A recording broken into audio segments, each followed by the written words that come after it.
Mhm.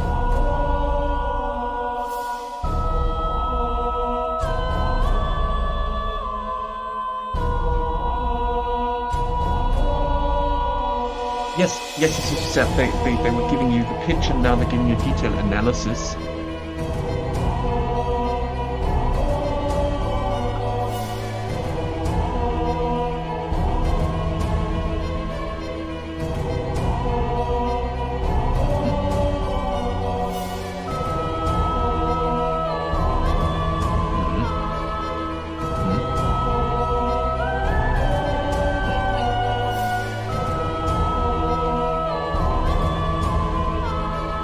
Per month for once. Okay.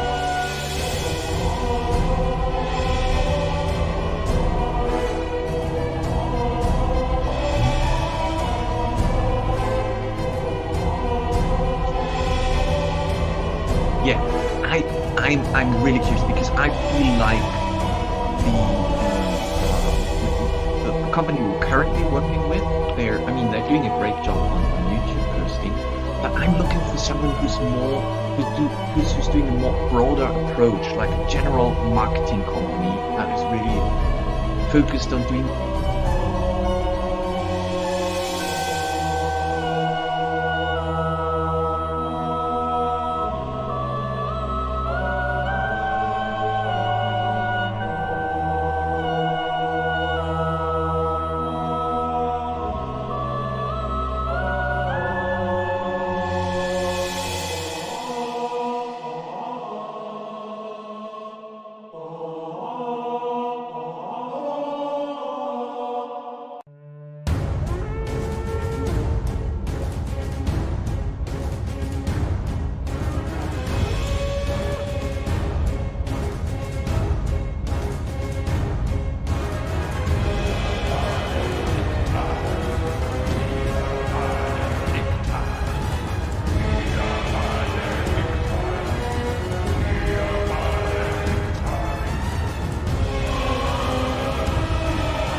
welcome to this week's episode, the last in the series, as a matter of fact, of our campaign building series, Arka Valos. It's so great to see you all here in the chat, having a great time. And we got a few things on the cards tonight. Now, most importantly, some of you who were early may have heard a technical error.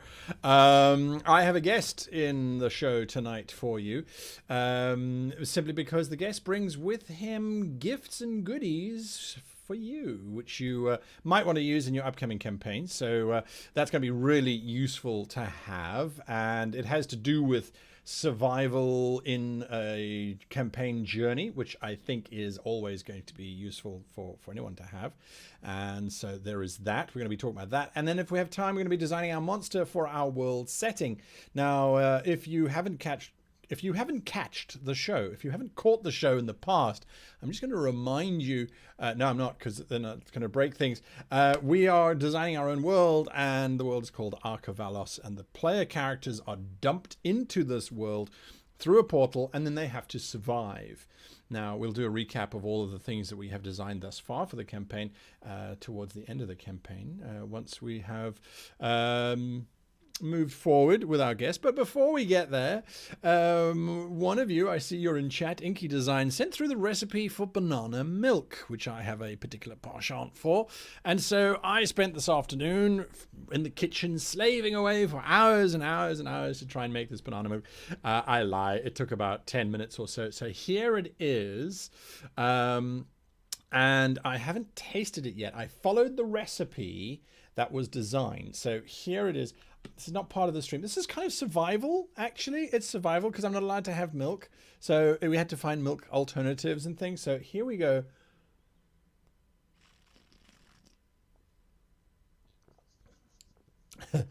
That is divine. That is divine. Thank you so much for that. That's absolutely amazing.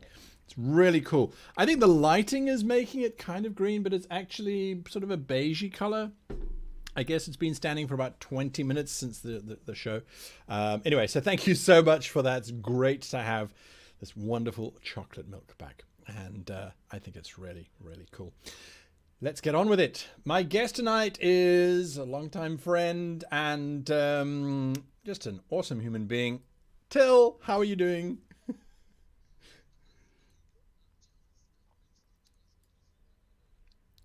Yes, absolutely. Every time you say it, I have to go drink.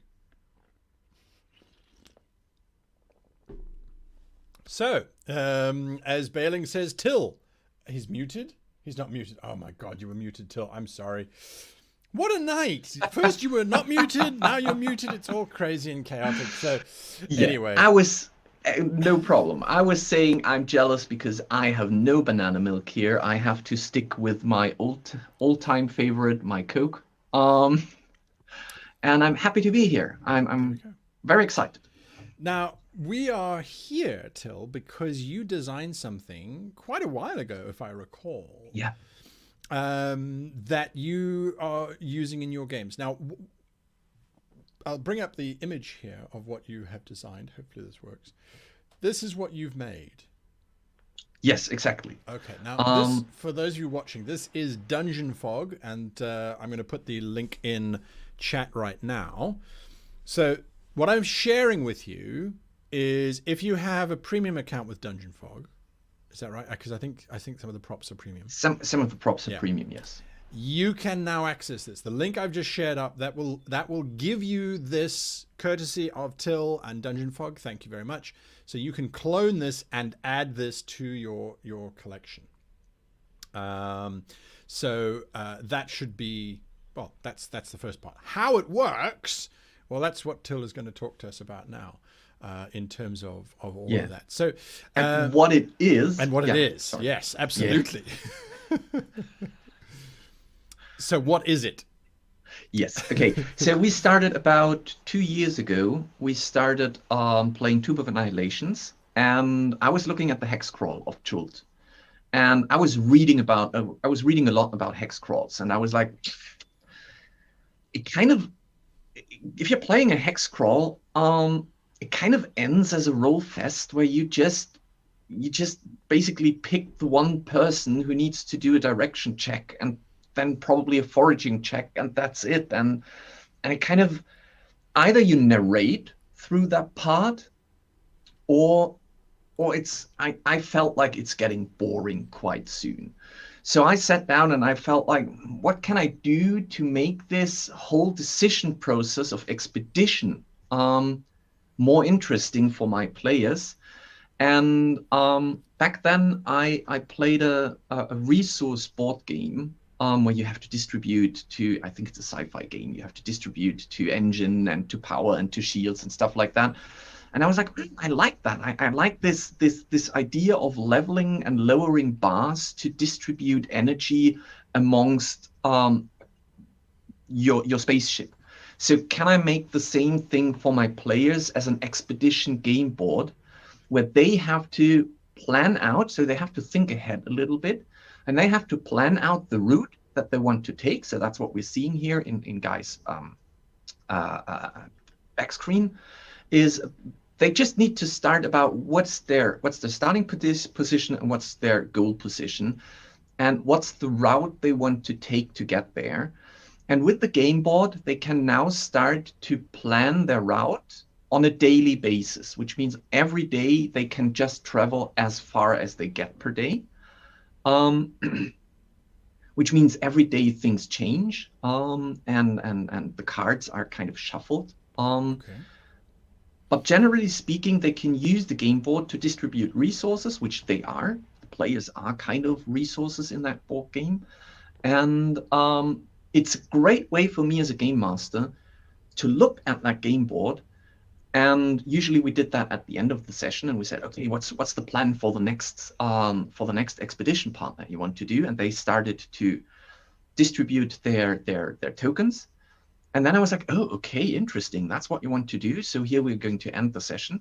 And I was able to prep everything for the next game. And also, over the course of traveling, they're constantly losing, like, and I think that's what survival games are about, is the risk and the threat of getting lost, starving, getting attacked, getting eaten. So you kind of, I think players have a feeling of they want to be something like Bear Grylls, where they say, okay, I want to beat the wilderness. I want to overcome it.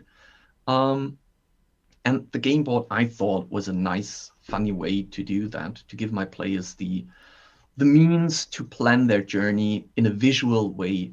You could technically also roll this just, but having a game board is always kind of nice and fun. That's why things are called gamification. So yeah. Lovely. And also I think it kind of gives you that sort of Indiana Jones school idea of this line growing as you're making your journey. So a hex crawl, just to be absolutely clear, is that if you have a region map or a land map, it's divided into hexes rather than squares, and then you basically just moving from one hex to the other. So for example, here your start position is where the pieces currently are, the goal is where they want to get to, and this is the most ideal path that they could take to get there, the shortest kind of route that they could take. Yes. And this indicates that it should take them 10 days. Is that right?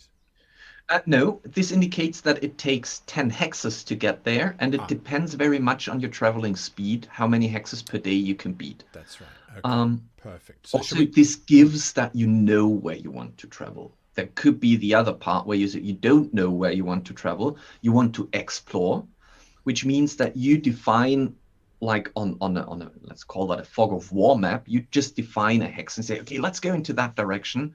That might take us 3 hexes until we get there. Let's see what we can find on the way. And that is also something that you can do on the game board. Okay, now that's perfect. Just as a brief cutaway from that, because I think it's going to work really well. I'm now in World Anvil, and I've brought in the map that we made in Deos. That's the wonder of integration. And I have erroneously used a square grid here, but I could use a hex grid. I mean, that's one of the wonderful things. And we said that the player characters might start, let's say, I think we said they were going to start down here somewhere. And if we had a hex grid, we could say, right, they want to go from here. They just want to explore this immediate area. So they would then be moving around this kind of territory we haven't really planned very much, as you are aware if you've been following the series. So that's really, I think, a really powerful space for us to start in. Okay, should we go back to the main board itself? So this is the main board itself. This is the main board. So if you look at that, on your screen, you already have, just for an example, I've distributed the tokens among the game board, but you can take them basically and drag them down into the lower bar of the expedition bar. Yes, so you're currently dragging Wongo, and Wongo is actually a companion. So I said, if you're planning an expedition and you have the resources, I'm not sure if that fits for your game here because they've been teleported here and they're lost here. But they could possibly find someone who joins the expedition. And those persons, like if you plan an expedition, you might want to bring people along. You might bring scouts, or you might bring someone who knows the local areas, and you might bring carriers who help you carry your stuff around. Lovely, Sherpas, So the yellow areas at the bottom, they are like there were Limbor sits and can't remember her name, the elf, and Ricard. Eliathra. Those are, as a game master, you can decide how big your expedition, how many people do you allow in the expedition. In my game, I said you need an expedition license to travel through Chult. And the expedition license only allowed you because you haven't achieved anything. You're a small expedition, and in Chult they usually get lost. So they said, well, you can have 3 people maximum with you as a party. So in this example, they hired 3 companions to travel with them. And those are kind of like GM controlled or player controlled companions who bring benefits to the party. So Wongo, Bulk, and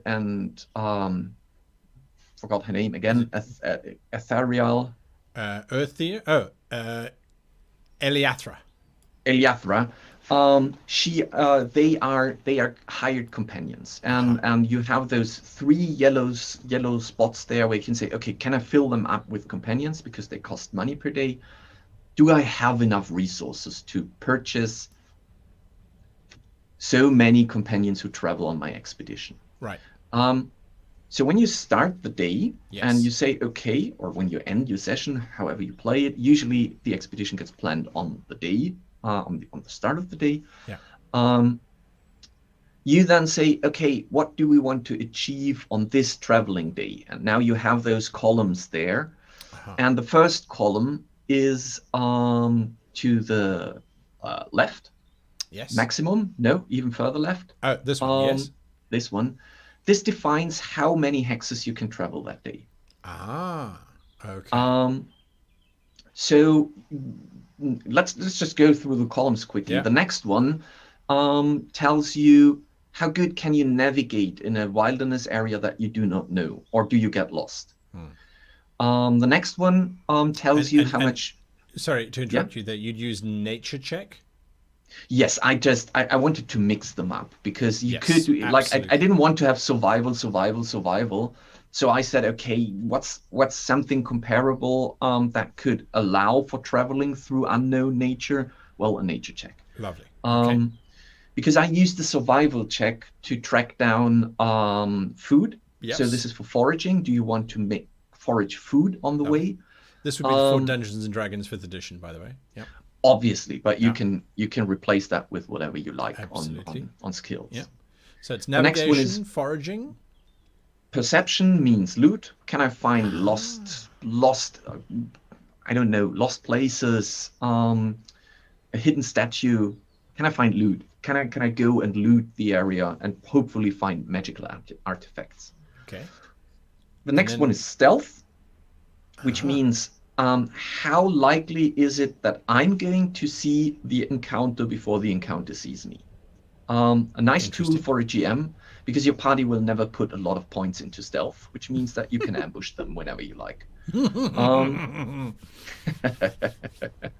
Okay. And last one is Constitution, because traveling through wilderness means it is exhausting. Yes. And that is one of the biggest threats on that game board, apart from spending all your resources, Yes. is getting exhausted soon or too early. Okay. Because again, if you start the game, like if the day starts with the game board, so you take position on the game board in the previous session, but still, this is where in your world the day starts. They are rolling on their exhaustion check before they even left the camp, kind of. So that means exhaustion is always a threat to the party. Okay. All right. So let's say let's get into it. So we say, all right, day one, the party's about to set off on their expedition. How do we load up this board? Okay.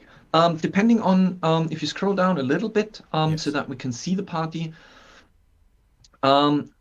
Usually the players would decide what position they want to take. So it's filled from the bottom to the top. So let's say Cookie, for example, she is a very skilled ranger. So she has a lot of navigation skills. Right. So she should go there. And you fill from the bottom. You fill from the bottom. Okay. And the fields with the fat frame, with the thick frame. Yes. Can only be taken by players. No companion can take on that because they have the little dice symbol, which means the player who stands on that field needs to make the check. I understand. Okay. Okay. So right now, the little yellow field says DA, which stands for disadvantage. So because this field is only filled with one person, that person would do the check on disadvantage. I understand. Cookie, on the other hand, she has advantage on nature checks through a talent, so she would cancel that. That's why she would take that place, because she can mechanically overcome this little obstacle here. Assuming the players have someone who has nature, they would most likely go there. Okay, exactly. Cool. And so you take that. If you're good at perception, well, you will most likely go there. Yes. The problem is, if you distribute your party like that, you will most likely get not even a hex further. Because someone has to go on the hex fields. The top left. To lead the group. But that otherwise you're standing in place. Otherwise you will not leave the hex. So we'd have to send Limbar there. Yes, you still have Kalim and Irtir to distribute, because they are players. They can go everywhere. Okay. So right now you would be going one hex on this day. Yes. With an equal chance of disadvantage to find something, get foraging, be not detected, and not get lost. But you would definitely get 1 point exhaustion because you haven't put anything there. I see. So that's where the companions come in play. Yes, so I could put one there. Yes, and you've put Bulk there because he's the only one who can go there, because a companion has special skills. So, for example, Wongo can't go Wongo isn't skilled in nature. Wongo is a scavenger, which means he can only go into the perception slot. Yes. Whereas Eleutheria can only go Eleutheria, into nature. No, she can do nature and travel. So she can do two things. I see. Okay. That's why she's, if we go to the other screen where the companions are described, and that's up to you as game masters to decide what companions you want to use. That's further down here, right? Yes, it's further down here. Somewhere down. I think it didn't load properly. But in the PDF, it's also visible. Okay. The companions, you can make a lot of things with them. You can make them more expensive the more skills they have. You can make them more expensive per day because they're just greedy. Sure. You can say they give you a special power, but also a flaw. Like if for example, if you take a giant brontosaurus as a carrier with you, that one can only travel to a maximum speed of 2 hexes per day. Your party can't go above that, but it takes all the constitution rows, like the whole column is just cancelled. So it's up to you as a game master to decide what you want to do with companions. but they are an additional resource because they cost gold per day to travel along with you. And example, my party was very greedy. They didn't take a lot of companions with them, which meant they ended up having to distribute differently. They couldn't take all fields. So yes, as you can see like with the that, leveling of the bars, you can either expertise on something. Yes. Because the A means now you're getting advantage on your roll, and the X means that you don't have to roll. You will succeed definitely. I see. Okay, perfect. So in this scenario, we would still have to make a roll for nature, but we would we have advantage. But with advantage, yes. Right. And who would make that roll? Earthia or Cookie? No, Cookie, because she's on the field with the little dice icon. She's on the field with the dice. Okay. Ricard would do our survival check, and hopefully we would pass. Perception would be done by Kalim with advantage. Nothing here, so we automatically. Beg your pardon, we automatically fail stealth. Yes, you automatically fail stealth. There's no chance that you can ambush someone. You will most likely be ambushed yourself. Okay, lovely. And then we have a disadvantage roll to avoid 1 point of exhaustion. Yes, and that roll must make the whole party. So every player rolls on disadvantage for a con save. Every player, hence the dice right at the top. I see. Exactly. I see. The whole party makes that roll. Okay. Yes. So the last thing is, what does the D6, D8, D12 mean? Well, that means for foraging, you can roll how much you find on resources. So if you're looking for food, for example, because I forgot one important thing. Yes. If you want to take, as a player, if you want to take a field on the board, you have to spend one resource. Otherwise, you can't take a place on the board, which means you need to put food on the table. So if you hover over Ricard, for example, yes, he has 50 you will see food that, and 20 yes, water. exactly. So you would have to reduce something from that. And in my game, I said they have to spend 1 food and 1 water to be part of the board game. But you as a game masters, you can simplify that easily to some resource points. Okay. And then what you've also done is you've built in difficulties of boards under the layers, the levels. So we're currently looking at the easy one. If we enable the medium one, that has now changed things quite considerably, where we now have disadvantage if we have 2 people. If we only have 1, does that mean we can't even roll? You can't even roll. There's nothing happening there. If you want to, if someone wants to roll, he has to. You have to put 2 people in that field, and the higher one will then roll. And the higher one will then roll. The reason for that is simple, because in Chult you have different weather states. And depending on the weather, traveling is more difficult. You could make this whatever you like. Like you could say, if that is a swamp, it has a medium difficulty to travel, or if that is a mountain range. For Chult, I based that on weather effects. So I had a little weather layer there that I could activate that shows the weather. Yes. And then activate the weather. Exactly. So your players would now be traveling through a tornado, which is hard. It's almost impossible. It would be a very stupid idea to even try that, because all you can do is you can try to do something at disadvantage. You can only travel 1 hex, and whatever you do, you're doing it with disadvantage. And you're most likely being lost. And you get your exhaustion even on disadvantage. So that's phenomenal. So you've got this built in here in Dungeon Fog, and I've shared up that link. I'll share that link again for new folks. Also, if you want to take that board, I split it so that you can. I know a friend of mine took the board and created a Rime of the Frost Maiden winter scenario with the same things, but he just changed the jungle background to winter background. So it's, which you have to take that. You have as a separate layer as well, so you can change it out to whatever you want. So I think that's fantastic as well. Okay, now within this, if you go to the GM notes are here. I'll have to reload these. It looks like it didn't load completely, but on top of that, you have also shared up the actual PDF, which I have open here. And that PDF you can download from, there's the companions. You can download from How to Be a Great GM. So you go to our website. That's www.greatgamemaster.com and look in the bag of holding in the Great Library, and you'll find that under useful templates. So then you have the full thing. Now, if you use the code GreatGM, if signing up for a subscription to Dungeon Fog, you will then get a discount on that. So just bear that in mind. Exactly.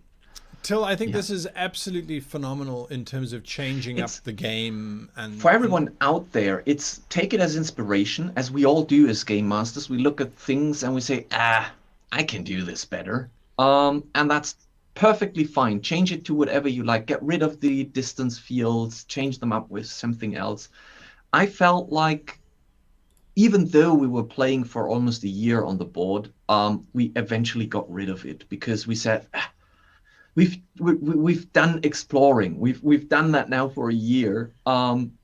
Let's just go back to narration and forward to the place where they want to go.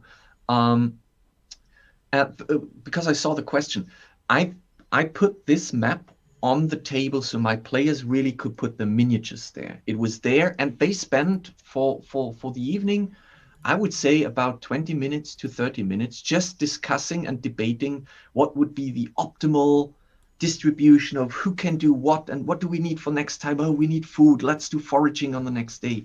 We do not need to go far. Let's just stay on one hex and forage the heck out of it. And then there was always someone saying, but loot, at least put one in loot.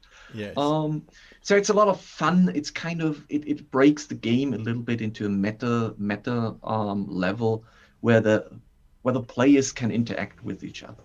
Absolutely. And what I love about that is that I'm going back now to Dungeon Fog here, and if we go to our articles, I should actually just open up the main page, but if we go to our articles, I have the foraging rules here, and we've used similar things. We use perception, nature, survival for not foraging whilst traveling. So my foraging is, if you stay in the same space, this is what you will find. You will find one basic resource and one rare resource if you roll perception or if you roll nature. Yeah. Survival.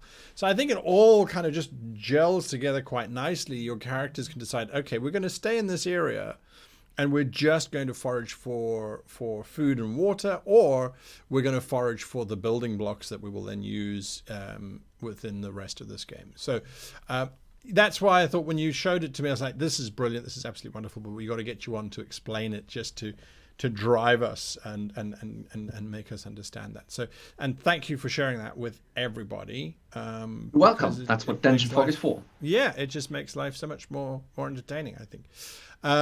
Okay, so let's leave that for now. And what I promised you last week is what we're going to be doing moving forward for the rest of the show. We've got 30 minutes left, so we're nearly there. But we're going to be designing some monsters to add to our world. And those monsters, I think, it's your travel board. It's ideal for when the party don't put anything into stealth, for them to start encountering these monsters. Now, that just before we move on to the monsters, sorry, something that you said really caught my attention is the notion of the companions. And whenever you can add in companions, I think it's a real bonus for your players because it gives them NPCs to interact with. Yes. So yes, our characters are going to fall into this world and they're going to have to survive together as a band, but there's nothing stopping you from throwing in additional NPCs who fall in with them, who offer to tag along and help. And those could become your traveling companions. And the cost that you have for traveling companions could very well be their demand of the loot that they get and move on and something. Or like that's, for example, in Chult, that's they have their own little agenda.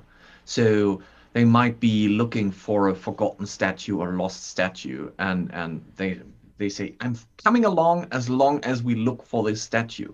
And yeah. Lovely driver and a motivator and an adventure on its own, because the players might have a goal and we don't know what that goal will be. Okay, so when it comes to designing monsters, there are a few things that I think about before I even start designing a monster.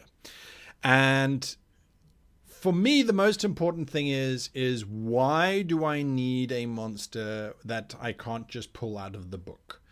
What is the book not offering me? And sometimes, especially if you're playing with people who have played a lot of Dungeons and Dragons and they've kind of seen it all, you don't want to just throw another giant ape against them and or use a giant crocodile or displace a beast or whatever. You don't want to just use that. There are also many times when you kind of go, well, the monsters, I want them to be themed differently. So as a great example, if you look at the film Avatar, have you seen Avatar, Till? Yes, several times. Right, there we go. Avatar went, okay, we want horses, but our horses are going to have 6 legs. And they're not going to have hair, they're going to have tentacle things, because why not, right? But then they carried it across to all of the monsters within that the world that they're in. I've completely forgotten the world's name. But Navi, isn't it? The Navi were the race. No, that's the people. It's Yes. Pandora. Pandora, that's right, absolutely Pandora. With that wonderful mineral that they were mining, unobtainium. It's like, yeah, you can't get that anywhere except for here. It's not spice, I swear. So but here it should be named obtainium, isn't it? Exactly. Because it's not unobtainium anymore. Exactly. There we go. Matt Boroku joining us there on Pandora, giving us the right name. So yes, you look at all of the other creatures that they then included in that, and they had these sort of cat-like wolves that had again, the 6-legged idea. Then they had giant predator-like things that, again, had 6 legs. And then the giant sort of rhinoceros hammerhead things, which was super cool. And then they're flying creatures, which had 4 wings, because I think basically James Cameron just said, just double everything. Everything. We want 2 of everything, but not 2 heads. 1 head, but 2 of everything else. But it created a very unique kind of environment where you go, okay, this is super weird, but also at the same time, it is a continuous and holistic kind of space. So when we look at Arka Valos, you kind of go, well, what kind of monsters would we want to add in? Do we want to have orcs? Yes, we do. But because people are being dumped here, and I believe someone in chat suggested that actually Worlds would dump anything here that they didn't want. So they'd throw out books, they would throw out all the invading orcs, rather than executing, just send them through the portal. That way they can't be raised, they can't be resurrected. And as a matter of fact, and I've literally just realized this now as we're talking, my biggest bugbear about D&D is death has no meaning, because you just cast resurrection, true resurrection, and the character comes back to life. Right? And if the characters are at the point where they have so much money that they can pay for that, death doesn't mean anything. But now, you don't die. You're banished to another planet that you can't come back from. And I think that, for me, makes it a bit more interesting. So, when we think about the monsters that we want to include in our game, I like to think, why do we want to include a different monster that we can't just pull from the book? And then I like to see that creature first before I even start talking about the statistics and that sort of thing. The reason is I'm a very visual person. I like to have an image of that creature. We have the advantage as a publishing company to be able to make our own imagery. So I've opened up a little program that we use. It's called Daz 3D. You can go and get it if you like. I warn you, don't, because it is a dark journey into spending lots of money. They haven't done a subscription service, which if they did, I would jump on. They've done microtransactions, but it is literally microtransactions for everything. If you want your character to have hair, it's a microtransaction for the hair. If you want your character to have brown hair, it's a microtransaction for brown as opposed to blonde, and what hairstyle. And anyway, it's a fantastic program if it is something that you do. But it has a whole lot of monsters in it, so I thought we could just create a monster quickly, a visual sort of representation, and then we can use that as our basic for a monster. So Till, you're the guest. So I'm going to show you some monsters that you can choose from, and we can go from there. So you've got elephants, You've got dinosaurs. You've got some dinosaurs. You have horned devils. You have spider people. You've got a whole bunch of bipeds that are super scary. You've got large pack animals. You've got crocodilian type of people. You've got insect people. There's a sort of Cthulhu thing. We've got wildcats. We've got different types of dragons. We have a Deathstalker, which I particularly love. We've got Wicca people and Wicca dogs, dire wolves, flying dragon people, giant... Okay. Can I stop you? We have a lot to choose from.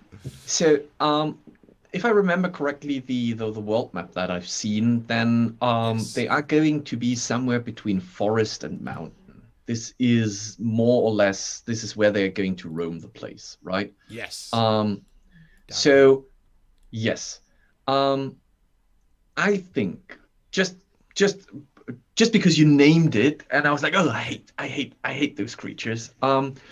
Having to run into a nest of spider creatures would be, I think, would be a lot of fun. And also it might make, just for tonight, great visuals if we see what spider Yes. creatures we have there. All right, so we have the traditional, it's just loading up now. And of course it's taking its time. There we go. And here it is, a giant spider creature. We will clothe it and do everything with it that we need to. So it's a sort of a half spider thing. Yeah, okay. So we have her. I'm just going to put some clothing on her. Thank you very much. So there we are. She's got some webbing now. It's an art program, so that's how it starts.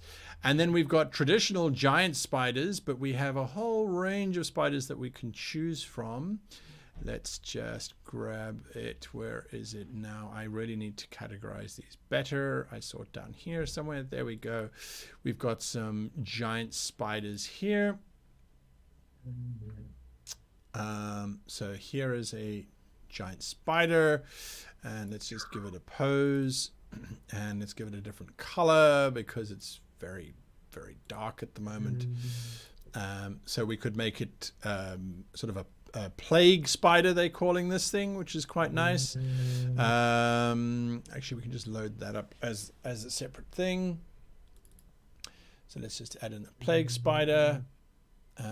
We have fighter spiders, which is a fire spider. It's a fighter spider. No, it doesn't like the fighter spider. Sun spider. There we go. So we could make it red. I think the plague spider is quite nice, though.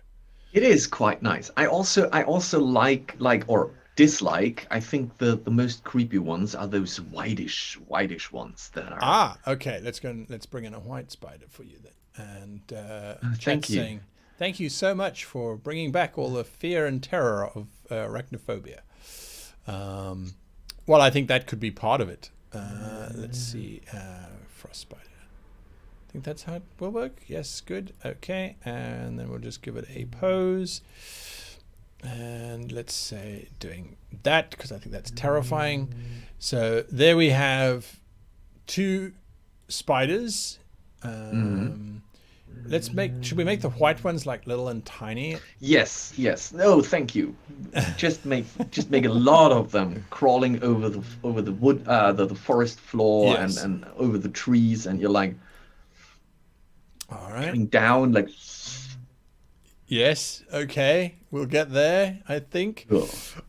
So yes, lots of spiders. You know, there was that film Arachnophobia, which came out in the 90s, I think.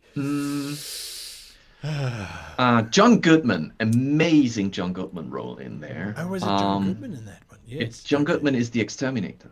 Oh, he's the exterminator. Is it Jeff Daniels who was the lead before he? Yes, I think Jeff Daniels is the lead. Yes, when he was doing sort of serious comedy and that sort of thing. Yeah. It was like, I think it sparked my terror for spiders. I should have never watched that movie. Yes, it certainly was. It certainly was quite terrifying. I remember watching it, and we discovered that the back door was open, and it was at night, and there's lots of spiders in South Africa, and it was like, oh Okay. All right, so we've got some spiders here. I think this plague spider should probably be bigger. Bigger, yes. Bigger is always better, I think. Yeah, so we got the giant plague spider. We've got the little normal spider, and then we have our spider queen people thing. I'm going to cut away close to us quickly. I'm going to add in a human just for scale purposes, but as you've seen, Daz likes to bring everyone in naked, which is fine, but for streaming purposes, you know, we'll give them some... Sure. I mean, it's not as if we wouldn't enter the world naked. No, that's true. That's true. So yes. Thorn Tanaka asks, what is this program called? It is daz3d.com. And it is, yes. I think we've spent close on $3,000 or $4,000 buying assets. Oh my god. Well, who am I to judge? Because I just ordered two new sets of minis, because we were playing mostly with minis. So if I have to pick a creature for a combat, I usually go down in the basement and I go through all the boxes and I'm like, oh my god, I would love to bring that one. Yes. So that's how I usually pick them. There you go. Yeah, you buy minis, I buy virtual software, and I think you win because at least you get to play with your minis. All right, so I have created very basically here a human. I'm just going to put them in a pose. Let's do that very quickly, and now we can come back here. I just realized that I have a very, very suiting friend here. Oh, look at that. That's super cool. Sort of a scorpion. Yeah, I don't know. It's kind of a Zerg scorpion. Lovely thing. All right, so we've kind of got this sense of scale for this person. I think his expression should be slightly different. I think he's quite calm at the moment. I think he should have a terrified expression on his face. Let's give him a more worried expression, maybe. Something like that. Okay, and then normally what you do in Daz is you would render this out and you'd add in your jungles and your scenery and all that sort of thing. We won't do that here for the purposes of this demonstration, but I think this works. Do you think the spider people should be bigger? If that... This is a standard human male. Well, I would make him just smaller in that case. Yeah, well, we'll just shrink him down. About that big? Yeah. I mean, that's... And then I would... Yeah. It is, but I feel like that makes sense for the plague spider, and that makes sense for the spider human thing. Yes. I would then also make the white spider smaller. Okay, cool. We'll make the white spider smaller. How much smaller? Say when? Yeah.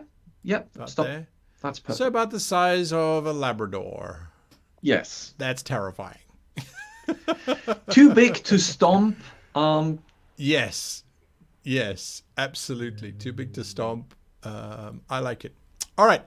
So here we have our creatures then, our monsters that we can sort of add in and stat. And I already see people in chat are saying, okay, we've got hive mind going on. We've got doggo snores. Yes. Well, he's had a long apologies. Day. My dog is snoring so loud. We can't see him in that shot, same. But yes, there is a dog in the background. Finds out it's the wife later on. No, it's definitely a doggo. Okay, so let's see. Marcellus Bird, will you say this is where they throw everything away, right? Wait, what? I'm not. I don't know where that's going. Thorn, I've answered that question. A suggestion in Crudes 2, they have a nice and very literal version of the wolf spider because wolves have arachnoid bodies. Yeah, absolutely. I mean, we can play with this as much as we like. This is more just an exercise in going through getting inspiration. Sort of, inspiration and sort of and creation like that. So yes. In terms of how these operate, when designing a monster, I think you always have to turn to the expectations. And what are your thoughts? So when we see the little spider, what are your thoughts, Till, in terms of this little white creature, this little white spider here? What do you expect from this creature? So I expect that it is. So my expectation would be that it is, in terms of a single entity, it's probably quite weak. It might be poisonous, but it is you encounter a lot of them. Like it's a game of dodging and getting out of the way when they're coming from everywhere. So they might be more. I would see them more like a swarm entity, and yeah, something that you can, from a story perspective, you could use to just say there are too many to go that route. They would probably might even not bring them as an encounter per se, but more like an obstacle that you have to avoid. And if you fail on your saves, whatever they are, you might just get bitten. So it's like there are thousands of them. You can't fight them. You can only try to sneak past them. So that would be my take on the white spider, for example. I like that. Now, I like the fact that it's not a monster, but it's a thing. And I think something that we must never close ourselves off to as creators is going, well, we said we were making monsters, so no, it has to be a monster. No. I love the idea that these white spiders, whether they are ice spiders or milk spiders or ghost spiders, I mean, we can come up with different names for them, absolutely. But by making them a almost like a trap, I imagine that you could probably just have lots of webbing everywhere. Yes. And the PCs have to use acrobatics checks. They have to use stealth checks. They have to use this, that, and the next thing to be able to get through.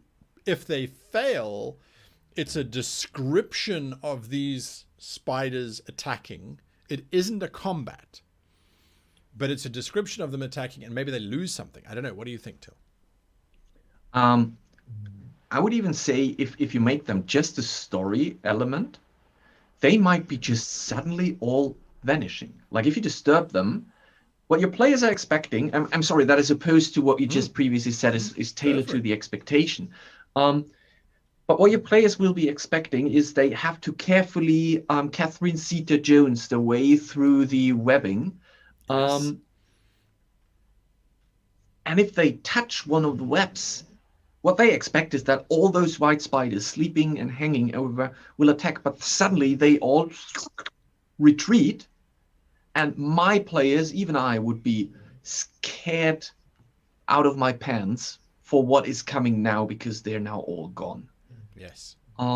So that would probably be something. So they would be just, in that case, they aren't the monster, they're the plot device for introducing whatever is coming now. And wherever you see the white spiders, you know that the bigger spider is around because they yes, cluster because around they it. yeah they could be like how do you call them? The fish that are cleaning the shark. Yes. When you're on a live stream, your brain dribbles out of your ears. I just watched the Doctor Who. I think they're called lampreys. Aren't they called lampreys? Are they called lampreys? I just watched the Doctor Who episode where those alien things are called that way. So in chat, there were some really cool suggestions that have come through. Pilot fish. Pilot fish? Okay. Yes. Well, at least. There we go. Some really cool suggestions from chat, which I love. Matt Baroku, I think it's how it's pronounced, Baroku. Matt suggests the spiders themselves are not dangerous, but their webs emit a sonic sound which has mind control and turns you into a drone. So it's acrobatics. You fail your acrobatics check, you got to make a wisdom saving throw because the web plays a tune. Yeah, or starts to hum, and the whole web, everything around you starts. Yes, I like that, and that humming, and the more people that fail the check, the more difficult the saving throw is. I love that idea. And that the spiders themselves, I do like your idea, they'll just retract. So there's nothing to fight. It's just this web. And if you hit the web with a blade, you might be able to cut through it. But again, in the survival world, you might not have a blade with you if you haven't spent time building a knife or a dagger or whatever.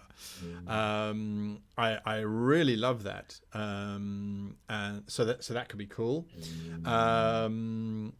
That was one of the suggestions. We've had sonic spiders, phantom spiders, wraith spiders. Martin Hughes confirms pilot fish. So there we are. So I love those ideas. I love the idea of like the phantom spider, or in this case, I would almost call it the singing spider or the siren spider, perhaps. Nice. Siren Spider is amazing. Siren Spider sounds quite cool, yeah. I also like what Dante was suggesting. A Yes. colony of the Trapdoor Spiders. Yes. Oh my god, those are so creepy. So that might be the entree for the big one, because what is Yes. more terrifying than a small trapdoor spider? A big A giant one.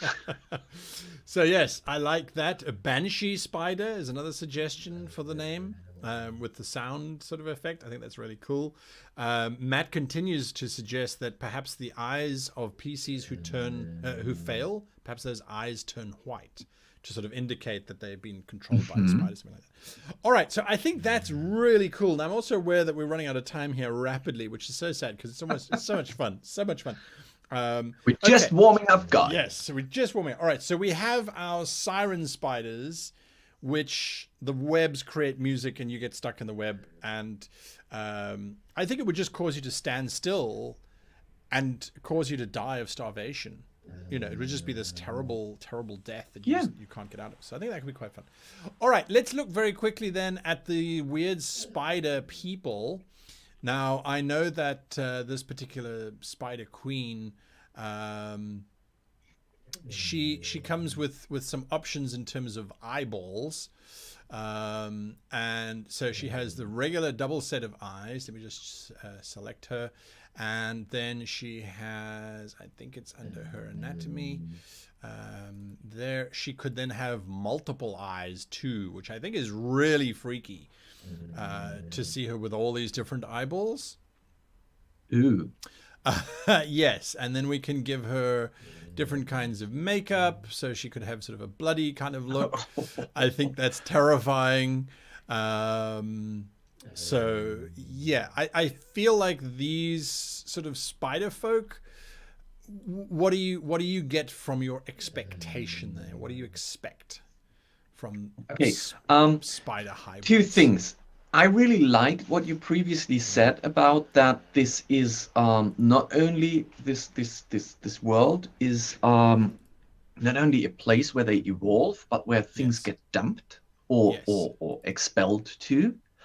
So I think they might have been, if you think about the classic D&D Drought Rider, this might be a race that was, or a colony, or whatever, a group that was expelled.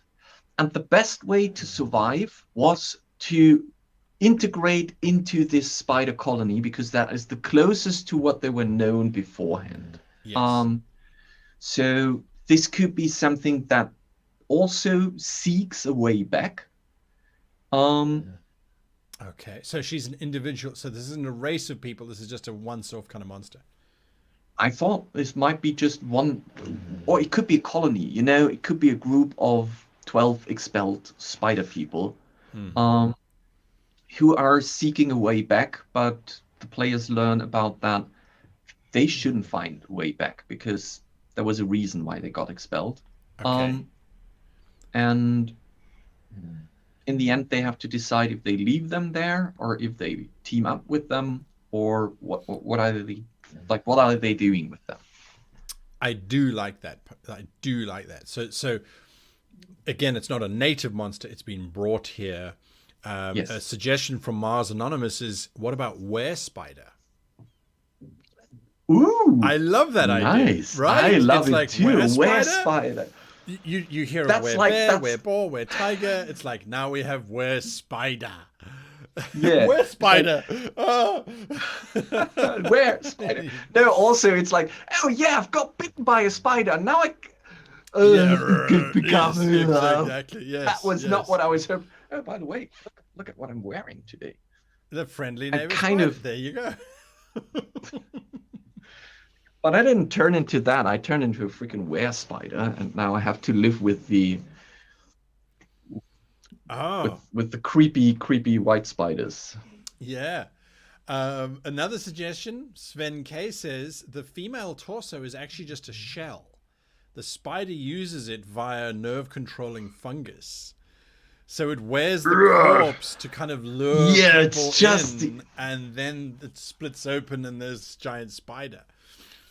I love this. Absolutely, absolutely, absolutely love this. Now, yeah. Me too. That's Were amazing. spider, super cool. How are those crabs? Sorry, I'm sure they're not crabs. How are those little creatures called that need to live in a shell?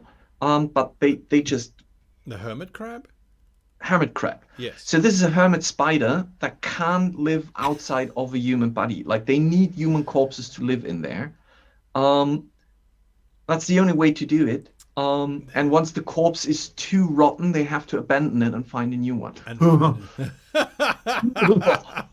Okay, that is really cool. That is really, really cool. And then very quickly, the giant plague spider. It's called a plague spider, but it doesn't have to be, of course. What do you expect from a giant spider? I mean, is giant spider just enough? Are we just going to have a Shelob type of thing against this poor human, or do we want more? What do you think? What are your expectations when you see this kind of image? Let me just make it the right scale and bring Well, I still think that this is an amazing trapdoor spider. So if that pulls you into its burrow and you have to kind of escape from there, get out there before it devours you, that's amazing. And just picture that there are those, like, you could describe the area with those little holes or those little tunnels or whatever, sand pits, where you're like, why is there a sand pit in the forest? And then suddenly it's there we go, grabbing you. What if we did this, and you think about this way, because chat's talking about the sensitive hairs, right? So the trapdoor spider, I completely agree with you. It's a great concept. But if your players are walking through an environment, and it's going to be difficult for me to sort of simulate this because you can see through the floor. No, I know where you're going with but that. All they're seeing are these sort of legs sticking out of the ground. They're like, what are these leg type things, you know? And the next minute, so it's almost like in Africa we have a thing called an antlion, which digs a little pit and then it sits right at the bottom of it. Now an antlion is about that big, and you can literally scoop them up in your hands. But yeah, if the players are walking through and it's sort of a bamboo like thing, and we could have these legs then just close around like a cage, we could do that. Otherwise, yes, just a good old-fashioned trapdoor spider, I think, will work quite nicely. The other option, of course, is that a plague spider, it might be a giant spider, but it might not want to engage with the players. Its web might just contain some kind of plague that your players could walk into. Possibly, and they get coated in this sticky stuff, which on your game board then gives them disadvantage on everything, or, you know. Just to point out, the second you turned the spider upside down, I was like, oh my god, are you making the ground just a big, like a leaf-covered net web? And the players don't really realize that there are hundreds of spiders following wherever they go, because they feel like it's mossy ground. Yes. But if a player ever decides to cut into that, they would see that they are walking a giant web. Yes. So I love the idea of the mossy ground, and they're walking, and it's got a bit of a bounce to it. Yeah. And then they see this hand, this skeletal hand, sticking out of the moss with a gold bracelet wrapped around the hand. And as they pull the bracelet, they cause the net to tear. underneath. So I love making the players inflict stuff on themselves. It's like your greed, you kind of digging around and you're cutting through the web, and that pisses off the spiders. And then you just realize that the little clicking sounds that you heard all the way through the forest were actually coming from underneath, where all the spiders were following you. Okay, I think I will stay up a little bit longer tonight. There we go. I'm not going to bed soon. Absolutely. I think that is a lot of fun, folks. We've run to the end of our stream as usual. Till, thank you so much for being here. It was a lot of fun. Thank you for having me.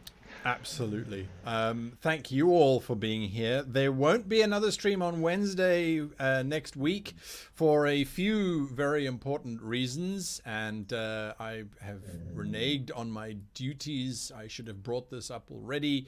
I'm frantically looking for it, so bear with me. But whilst doing that, till tomorrow, you and I are on a stream. Do you want to tell the so folks don't worry, about that? If you still want more Guy, that's no problem. He's going to be tomorrow at our Dungeon Fog Twitch and Dungeon Fog YouTube, because we had the Masters of the Tool contest where we were looking for amazing maps and how they are used in Dungeon Fog, or how they're created in Dungeon Fog. And Guy was part of the jury, helping us to judge those maps. And the gold and silver maps are going to be reviewed with me and Guy tomorrow at 7:30 p.m. UTC on Dungeon Fog, like twitch.tv/Dungeon Fog or youtube.com/Dungeon Fog. Twitch.tv/Dungeon Fog or youtube.com/Dungeon Fog. Okay, and that is going to be absolutely fascinating if you use Dungeon Fog. I mean, we're going to be unpacking how these maps were made, and exactly. It's so interesting to see, especially when you look at those maps and the way that they were made. Okay, I have got this up from next week. Thursday becomes the day that we are live, and that is because we are kicking off this How to Be a Great GM Presents Training Grounds. Now, this was open to the public to register and book for. We spoke about it last week. The slots, as far as I have been told, are full. Absolutely full. It's only been going for the last 2 days. It is full. This is where GMs will come and they will be on the show for 2 hours or an hour and a half. They're going to run a game for myself and 4 players, at the end of which they get scored based on a variety of criterion. And that score is then presented to them. They come back the following week and attempt to improve those scores. This is a training opportunity for all of us to watch and see what mistakes people make and how they can improve upon them, as that is part of the course. This whole thing, it's a live show. That's on Thursday nights, and it starts at 5 p.m. UTC, so that's 6 p.m. BST, 7 p.m. Europe time, etc., etc., etc. So bear that in mind. It's going to be a lot of fun one way or another. So yes, if you haven't already signed up for it, well, but given the huge response and how successful the system is, we'll probably add on extra sessions for you, so definitely don't worry about that. And then just finally, a last thing, I should have had this prep beforehand, I am sorry. So our friends over at World Anvil have released a new system now where you can vote for things that are coming up. And if you saw us using World Anvil today, you'll know that it's a really powerful world building tool. So they have added on new things. They also do live streams every week, and we'll be raiding them during the training grounds, I believe, as we finish when they start. If you are a fan of Kaora, he does all of the wonderful maps and things that we used in, like the Ghosts of Saltmarsh and the Descent into Avernus games that I ran a couple of years ago. He has a whole new Patreon system loaded up, so if you want to draw your own maps for Photoshop, I guess, or GIMP. There is a link there for his stuff. And let me just give you that link for World Anvil as well. And then, yes, we will see you all tomorrow night on the show. So don't miss that. It's gonna be a lot of fun. Anyway, thank you to all of you. Thank you to Ink Design for the banana milk, which is now sadly finished. It's finished. I really appreciate that. Thank you to all of you for watching, and we'll see you again either tomorrow or next week. Until then, from both myself and Till, happy gaming.